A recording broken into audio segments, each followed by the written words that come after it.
On va parler de la partie Azure, Azure AI Foundry et notamment l'arrivée d'un nouveau type de framework. Alors dans la même logique d'unification, hein, on a une multiplication finalement des outils, notamment dans le monde open source plutôt, lié à la partie développement et Azure.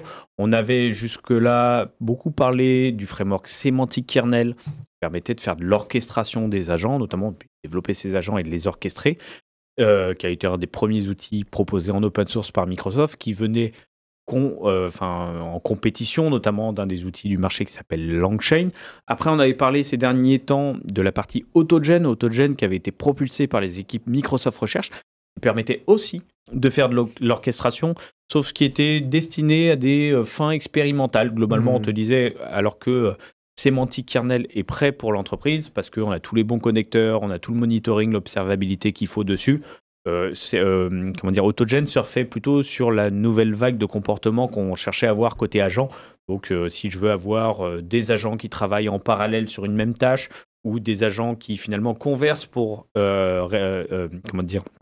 achever une tâche, bah ça, c'était pas possible avec Semantic Kernel, qui était plus sur du workflow classique, hein, du chain, un enchaînement d'étapes. En gros, on programmait un peu cet enchaînement. AutoGen le permettait, sauf qu'AutoGen, on te disait, c'est pas fait pour la production, c'est purement expérimental. Et bah, on a l'arrivée d'un nouvel outil, un nouveau framework de développement, open source aussi, qui s'appelle Microsoft Agent Framework. Et alors là, je suis obligé de vous faire un petit clin d'œil parce que durant mes recherches, je suis tombé sur le fait, et j'adore quand Microsoft réutilise des noms en fait de produits. On avait Fabric, hein, pour mémoire, qui était un outil un service côté Azure il y a quelques temps avant l'arrivée de Microsoft Fabric. Et en fait, le Microsoft Agent existait déjà il y a très longtemps. Alors pour les plus anciens d'entre nous, on avait à l'époque en 97 le Microsoft Agent qui existait. Et alors ce qui est assez drôle, c'est que c'est pas si éloigné finalement on a beaucoup parlé d'avatar et tout, de tout ce qui se passe avec l'IA générative. C'est qu'en 97, Microsoft Agent nous permettait de créer des petits avatars en 3D. Donc on avait Merlin, on avait Bobby, je crois, Teddy, c'est ça, PD et Jenny. Années 90. Exactement. Quand même, hein. Qui était intéressant, on commençait à les avoir finalement dans l'écosystème Office. Après, ils ont fait suite à Clippy qui est arrivé. Il y a un des agents qui a été développé directement par les équipes Office. Donc, ils étaient disponibles à l'époque sous Windows 97, sous Vista, et ça a été abandonné après, je crois.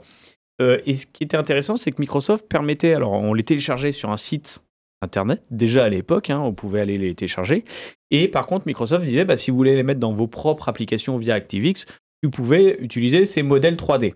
Oh, les noms ce qui était intéressant aussi... Les ActiveX, quoi. Ouais. Je pense que plus personne sait ce que c'est, les ActiveX. Exactement. Et le nom de code en interne, ils appelaient ça les Microsoft Actor. Ce qui est intéressant, malgré tout, c'est qu'à l'époque, tu avais déjà ce côté, finalement, on parle beaucoup des jumeaux numériques, etc. Donc, tu avais ce côté avatar, hein, qui était déjà présent. Et puis, tu avais des premières notions de synthèse vocale, synthèse de text-to-speech. Les premiers services d'EMS datent de cette époque. Donc c'est là où on dit l'IA, c'est nouveau, on a l'impression qu'on se réapproprie finalement la techno. Mais en 97, déjà, Microsoft, quand ils sortaient les Microsoft Agents ou les versions Office 97, tu avais les prémices du speech to text, text to speech, avec de la synthèse vocale. Vous pouvez parler avec ces avatars. Alors on avait perdu cette techno-là avec le passage à Clippy, qui lui n'interagissait qu'en texte. Mais voilà, c'était le petit clin d'œil. Quand vous tapez Microsoft Agent, vous pourrez tomber sur cet article de Wikipédia où, j'ai envie de dire, ces devantures de logiciels qu'on trouvait sur les étagères des supermarchés à l'époque.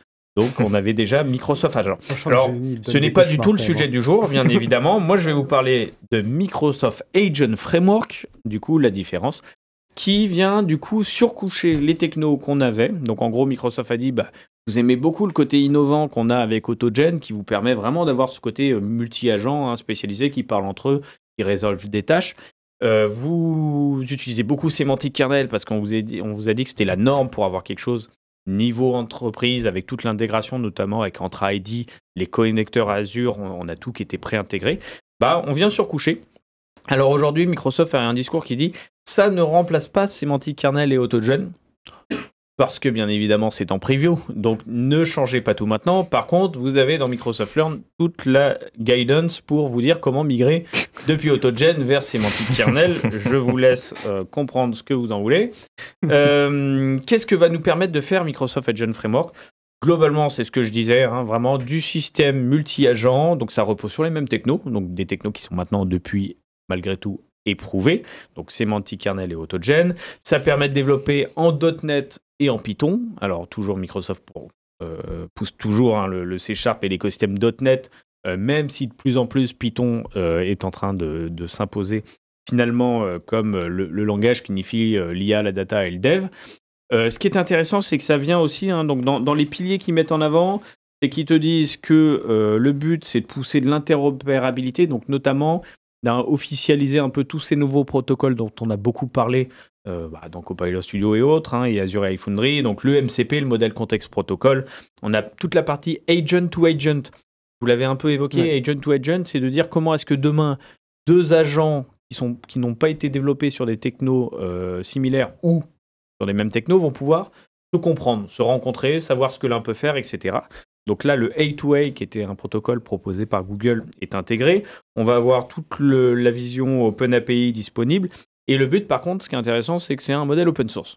Donc ça, vous pouvez le développer, le conteneuriser, le déployer hors monde Azure. Vous pourrez travailler avec ce framework. Microsoft vise un succès un peu plus large que juste l'écosystème Azure avec cette techno. L'autre sujet, du coup, bien évidemment, c'est de dire, nous, on va unifier grâce à Microsoft Agent Framework l'ensemble de nos stacks. Donc là, on le voit sur ce petit schéma. Hein, ils mettent un peu Microsoft Agent Framework comme un middleware qui viendrait permettre d'interopérer les SDK du monde M365. Hein, donc, ils vous disent que quand vous allez développer votre système multi-agent, donc vos agents, vous ne les avez pas forcément développés avec. Ouais. Ça, c'est important. Vous pourriez, parce que base de Semantic Kernel, mais vous pouvez les avoir, par exemple, créés directement dans le Studio Foundry. Vous pourriez avoir un agent créé côté Copilot Studio et finalement, à un moment, connecter l'ensemble de ces agents via Microsoft Agent Framework, les appeler, choisir le mode d'orchestration. Donc, c'est là où ça va nous apporter un peu plus de flexibilité que ce qu'on fait en orchestration côté Copilot Studio, c'est qu'on peut aller par exemple faire on appelle le magentique aujourd'hui. Le côté, j'ai un agent manager qui va revoir un peu en temps réel en fonction des remontées des uns et des autres la to-do list. Ça, on ne peut pas le faire aujourd'hui à ce point-là côté Copilot Studio. Demain, on pourra peut-être. On peut le faire côté Microsoft Agent Framework et on peut le faire à partir d'agents développés par du multi-écosystème. Et surtout, comme on appellera les SDK M365, facilement demain le publier dans Teams ou autre. Oui, Romain, tu veux compléter, je vois depuis un moment. Juste sur le schéma, en fait, ce qui n'est pas évident, c'est que moi, on parle souvent Copilot Studio low-code. En fait, ce que peu de gens savent, c'est que Copilot Studio, ça peut être fait intégralement en .NET. En fait, il y a un SDK. Et souvent, on pense Copilot Studio interface low-code, mais en fait, il y a un SDK de code intégral, où on est de A à Z dans Visual Studio pour faire son agent Copilot Studio, et c'est ça qui rentre là-dedans, en fait. Et exactement. Et c'est le côté un peu Inception de faire du code dans du low-code. Merci Romain, on essayait de simplifier la picture. Donc voilà, donc tout ça pour dire, voilà, donc c'est officiellement le nouveau framework d'orchestration multi-agent. Alors on voit un petit quelque chose à l'écran, on voit que, alors c'est disponible sur GitHub, comme c'est open source. Par contre, Microsoft vous pousse un petit accélérateur, une app aussi qui s'appelle DevUI, parce que souvent aujourd'hui, quand on va faire de l'orchestration, on est inspiré pas mal par d'autres outils du marché, par exemple N8N, qui va nous permettre de manière très graphique et visuelle de voir comment j'orchestre et l'enchaînement que j'ai. Vu qu'on est sur de la logique d'orchestration, on va chercher ça. Il y a deux moyens de le faire aujourd'hui avec Microsoft Agent Framework. Il y a cette petite app qui s'appelle DevUI qui va nous permettre de tester, finalement, de voir le comportement des agents en live et de faire un peu son côté débugage, etc. Donc, qui est une app proposée open source par Microsoft. On retrouve le côté orchestration, mais vous allez aussi pouvoir le faire depuis une extension Visual Studio. Pour information, voilà, de Microsoft Agent Framework, d'avoir ce côté visuel directement dans Visual Studio et ce côté text box et enchaînement d'actions. C'est plus que nécessaire aujourd'hui. Hein. C'est que forcément, juste coder, surtout quand on va arriver sur des systèmes complexes, ça devient compliqué. Vous le voyez à l'écran, Microsoft s'aligne via son app DevUI, open source encore une fois, hein, tout ça n'est pas payant, vous pouvez le faire hors monde Azure, essaye de s'aligner sur le modèle poussé par des Crew AI, des N8N et autres outils du marché qu'on la cote sur l'orchestration multi-agent. Il y a très forte chance que ça apparaisse dans l'événement de novembre, celui-ci. Dans l'événement de novembre. Dans l'Ignite, le petit truc Ignite. Ouais, alors oui, ça sera nécessairement repris, Ouais. exactement. Alors c'est toujours, moi je suis toujours un peu partagé sur le fait qu'ils le mettent en open source. Tu te dis mais pourquoi ça on l'a pas direct dans Foundry, que c'est pas le nerf de la guerre. Par contre, Microsoft vise beaucoup plus large que finalement l'adhérence pure à son système et a compris qu'à un moment, et c'est un peu le nerf, leur cheval de bataille depuis longtemps, l'ouverture des outils Microsoft à d'autres, donc ils se veulent... Ça, ils veulent contribuer avec MCP à 2A, à mon avis, ils veulent avoir leur propre écosystème peut-être avec eux de leur côté et contribuer... Forcément, parce que derrière, quand même, il te permet, par exemple, de facilement déployer dans l'écosystème M365. Donc voilà, donc, je m'étais noté, alors vous voyez, comme je suis un peu mal organisé, mais voilà, ce qu'il disait, c'est que sur les piliers, il voulait proposer toute la couche de sécurité, observabilité, de contrôle qu'apporte aujourd'hui Azure, donc c'est intégré avec tous les outils de guardrails, d'identité d'Azure.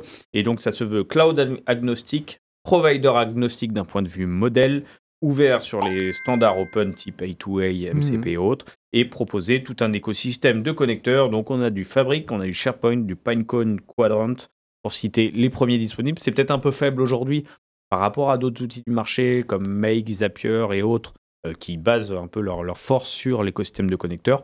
Mais par contre, il y a une vraie proposition. Et encore une fois, surtout, à la différence d'AutoGen, qui était très avant-gardiste, là aujourd'hui, c'est en preview. On ne peut pas encore le déployer à l'échelle pour l'entreprise, mais la doc est là. Mais officiellement, AutoGen était dédié à l'expérimentation. Microsoft Agent Framework est officiellement le premier framework multi-agent qui va nous permettre de déployer à l'échelle de l'entreprise. Alors, je ne sais pas si on entend le bruit derrière, mais il y a une perceuse qui vient démarrer. On l'entend. Je crois que Ça, c'est le petit signal qui va nous dire il est le moment d'arrêter l'émission qui a duré trop longtemps.